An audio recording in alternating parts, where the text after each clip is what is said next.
बिस्मिल्लाहिर्रहमानिर्रहीम। अस्सलाम वालेकुम। सैयदा रूबी रज़ी के चैनल में आप सबको खुश आमदीद। नाज़रीन कराम, हज़रत दाऊद अलैहिस्सलाम की कौम बंदर क्यों बनी? उन्होंने अल्लाह रब्बुल इज़्ज़त की कौन से हुक्म की नाफरमानी की थी? क्या दुनिया में मौजूद तमाम बंदर इसी कौम की नस्ल से हैं? आज हम आपको हज़रत दाऊद अलैहिस्सलाम की कौम के मुतालिक मुकम्मल मालूमात बताएंगे, जो यकीनन आपके इल्म में इजाफ़ा करने का बाइस होगी।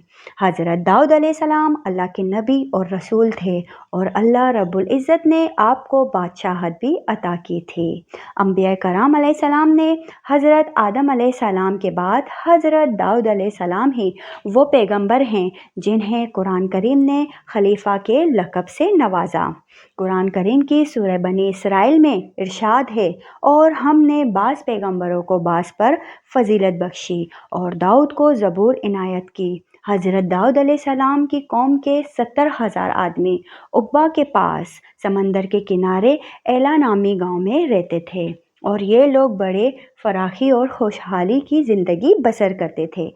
अल्लाह रब्बुल इज़्ज़त ने इन्हें बेशुमार नेमतों से नवाज रखा था, और ये लोग खुदा की इबादत से गाफिल हो गए। अल्लाह रब्बुल इज़्ज़त ने इन लोगों का इस तरह इम्तिहान लिया कि हफ्ते के दिन का आदाब इन पर लाजिम करार दिया, और इस दिन मछली का शिकार इन लोगों का हराम फरमा दिया, और हफ्ते के बाकी दिनों में शिकार हलाल था। मगर इस तरह इन लोगों को आजमाइश में मुब्तला फरमा दिया कि हफ्ते के दिन बेशुमार मछलियाँ आती थी और दूसरे दिनों में कम आती थी। तो शैतान ने इन लोगों को ये अहला बरहाना बता दिया कि समंदर से कुछ नालियाँ निकाल कर खुश्की में चंद हौज़ बना लो, और जब हफ्ते के दिन इन नालियों के ज़रिए मछलियाँ हौज़ में आ जाएं तो नालियों का मुंह बंद कर दो, और इन दिन शिकार ना करो, बल्कि दूसरे दिन आसानी के साथ इन मछलियों को पकड़ लो। इन लोगों को ये शैतानी अहलेबाजी पसंद आ गई, और इन लोगों ने ये नहीं सोचा कि जब मछलियाँ नालियों और हौज़ों में जमा हो गई तो यही इनका शिकार हो गया। तो हफ्ते ही के दिन शिकार करना पाया गया, जो इन लोगों के लिए हराम था।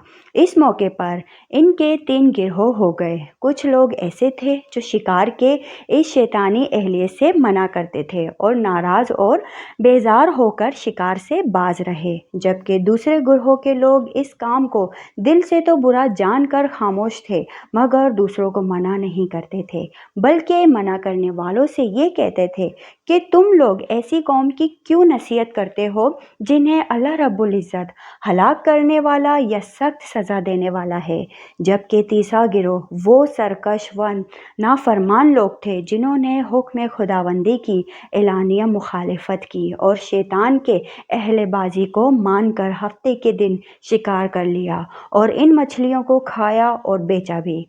जब नाफरमानियों ने मना करने के बावजूद शिकार कर लिया तो मना करने वाले जमात ने कहा कि अब हम इन बदकारों से कोई मेल मिलाप नहीं रखेंगे। चुनाचे इन लोगों ने गांव को तकसीम करके दरमियान में एक दीवार बना ली और आमदोरफ्त का एक अलग दरवाज़ा भी बना लिया।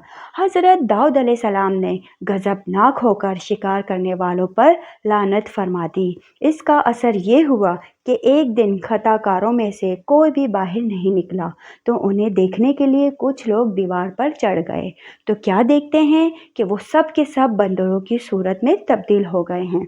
अब लोग इन मुजरिमों का दरवाज़ा खोलकर अंदर दाखिल हुए, तो वो बंदर अपने रिश्तेदारों को पहचानते थे और इनके पास आकर इनके कपड़ों को सूंघते थे और ज़ारों कतार रोते थे, मगर लोग इन बंदर बन जाने वालों को नहीं पहचानते थे। इन बंदर बन जाने वालों की तादाद तारीख में 12,000 लिखी हुई है।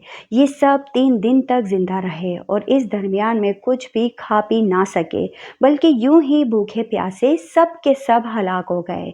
शिकार से मना करने वाला गिरोह हलाक से सलामत रहा, और सही कौल ये है कि दिल से बुरा जानकर खामोश रहने वाले को भी अल्लाह रब्बुल इज़्ज़त ने हलाकत से बचा लिया है। سورہ بقرہ کی آیات نمبر 65 میں اللہ رب العزت کا ارشاد ہے، اور بے شک ضرور تمہیں معلوم ہے کہ وہ جنہوں نے ہفتے میں سرکشی کی تو ہم نے ان سے فرمایا کہ ہو جاؤ بندر دھتکارے ہوئے۔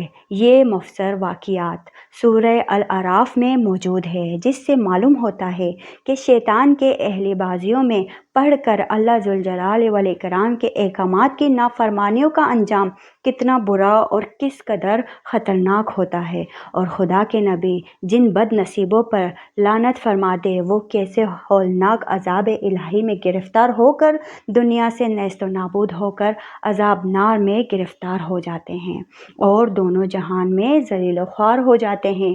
اصحابیوں کے اس دل دہلانے والے واقعے میں ہر مسلمان کے لیے بہت بڑی عبرتوں اور نصیحتوں کا سامان ہے۔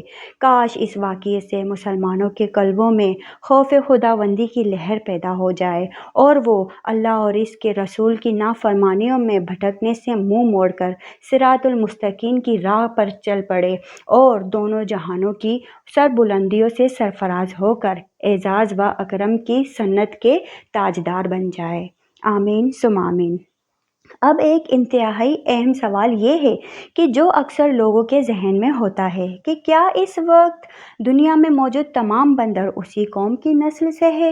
تو اس کا جواب یہ ہے کہ حضرت عبداللہ بن مسعود رضی اللہ تعالیٰ عنہ سے صحیح مسلم میں درج ہے کہ بعض لوگوں نے اپنے زمانے کے بندروں اور خنزیروں کے بارے میں حضور سرور کونین جناب حضرت محمد مصطفیٰ صلی اللہ علیہ وآلہ وسلم سے دریافت کیا کہ کیا یہ وہی مسخ شدہ شکلوں والے یہودی ہیں؟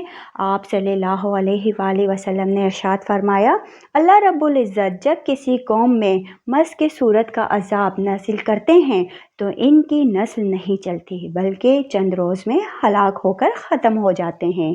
بندر اور خنزیر دنیا میں پہلے سے ہی موجود تھے۔ ناظرین کرام، اگر آپ کو میری یہ ویڈیو پسند آئی ہو تو ویڈیو کو لائک شیئر کر کے چینل کو سبسکرائب کر دیجئے تاکہ آپ کو میری ہر آنے والی ویڈیو سب سے پہلے مل سکے۔ اب تک کے لیے اتنا ہی۔ سیدہ روبی رضی کو دیجیے اجازت۔ اپنا بہت سارا خیال رکھیے گا۔ اللہ حافظ۔